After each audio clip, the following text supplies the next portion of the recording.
नमस्कार मित्रांनो, मी कोकणी वैष्णवी या यूट्यूब समूहामध्ये तुमच्या सगळ्यांचं स्वागत आहे। आणि हा माझा दुसराच जवळपास व्हिडिओ असेल। मनामध्ये थोडीशी भीती आहे कारण या सगळ्याची सवय नाहीये, पण नक्कीच सवय होईल। आणि मनामध्ये जास्त एक्साइटमेंट आहे कारण आज मी चालले राजगडावर। सर्व तयारी झाली आहे। तुम्हाला राजगड एक्सप्लोर करण्याचा प्रयत्न करेन। व्हिडिओ पूर्ण बघा आणि व्हिडिओला सबस्क्राइब सुद्धा करा। तर चला निघू।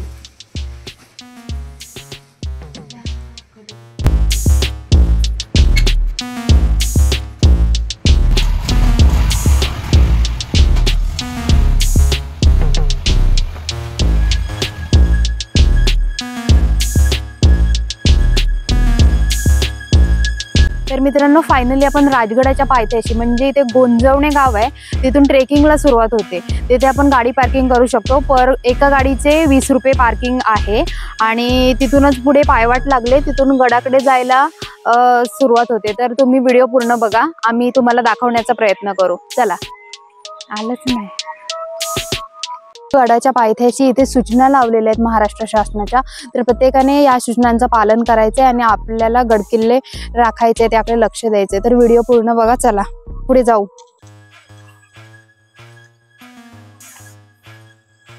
शिवकाळातील मराठी शौर्याचे प्रतीक म्हणून ओळखला जाणारा राजगड हा मराठा साम्राज्याची पहिली राजधानी होता। हा किल्ला बहामनी राजवटीत मुरुंबदेव या नावाने ओळखला जायचा।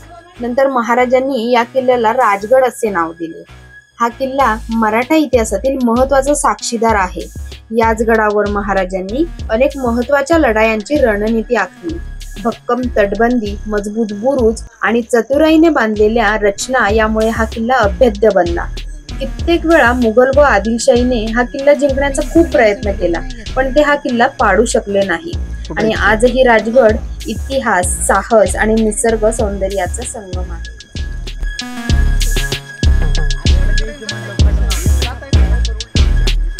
2 तासाचा ट्रेक करत फायनली आम्ही चोर दरवाजापाशी पोहोचलो। तिथून आत प्रवेश केला आणि पुढे पद्मावती माचीवर पोहोचलो।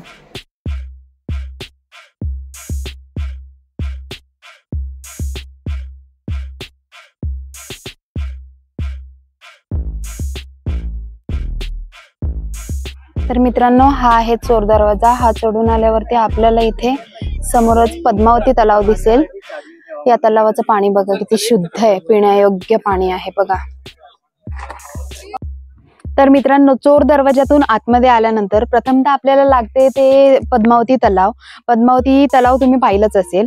तर आता आपण पाहूया पद्मावती देवीचं मंदिर। चला पद्मावती देवीचं दर्शन घेऊया।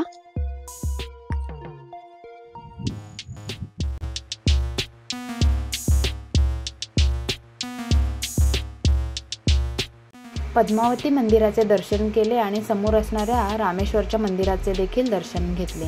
विश्रांतीसाठी थोडा वेळ बसलो, तेथेच थोडी पोटपूजा देखील करून घेतली। विश्रांतीनंतर पुढे बालेकिल्ला आणि सोळामाचीकडे जाण्यासाठी मी निघाले। मस्त फुलांनी बहरलेली तेरड्याची फुले आणि त्यातून छोटीशी अशी पायवाट, एकदम भारी। चला आपण बघू पुढे काय काय नजारे आपल्याला पाहायला मिळतात। आता आपल्याला लागतो तो बालेकिल्ला। बालेकिल्ला हा राजगडावरील सर्वात सुरक्षित अशी जागा आहे। किल्ल्यानंतर पुढे आपल्याला एक पायवाट लागते। तिथून पुढे गेल्यावरती आपल्याला गुंजवणे दरवाजापाशी पोहोचता येते आणि तिथे मी थांबलेली आहे। तर मंडळी, गुंजवणे दरवाजाकडे जाण्याचा जो मार्ग आहे तिथेच आपल्याला एक पाण्याची टाकी पाहायला मिळेल। खूप छान टाकी आहे आणि पाणी पण खूप आहे त्यामध्ये, ते पाहू शकता। पुढे जाताच वाटेत एक हनुमंताचे छोटेसे मंदिर लागले। तेथे दर्शन घेतले आणि मी चिलखती बुरुजाकडे जाण्यासाठी निघाले। समोर जो दिसतोय तो आहे चिलखती बुरुज। चिलखती बुरुज हा किल्ल्याच्या संरक्षणाचा अत्यंत महत्त्वाचा भाग आहे। हा बुरुज बांधण्यामागचे कारण म्हणजे शत्रूंना गडावर आक्रमण करणे कठीण होईल, याच उद्देशाने या बुरुजाचे बांधकाम करण्यात आले होते। तर मित्रांनो, मी आता चिलखती बुरुजावर उभी आहे आणि तुम्ही पाहू शकता चिलखती बुरुजाचं बांधकाम एवढं भक्कम आहे ना, 400 वर्षापूर्वीचं असूनही अजूनही त्याला काहीही झालेलं नाहीये। आणि तुम्ही पाहू शकता चिलखती बुरुजावरून तुम्हाला सुवेळामाचीचं दृश्य पूर्ण दिसते इथून, म्हणजे आजूबाजूचा परिसर वगैरे वा वा वा, काय आहे म्हणजे राजगड एकदम अनुभवण्यासारखं आहे. प्रत्येकानं आलंच पाहिजे एकदा तरी राजगडला. तर मित्रांनो, आता मी चिलकती बुर्जावर बसली आहे.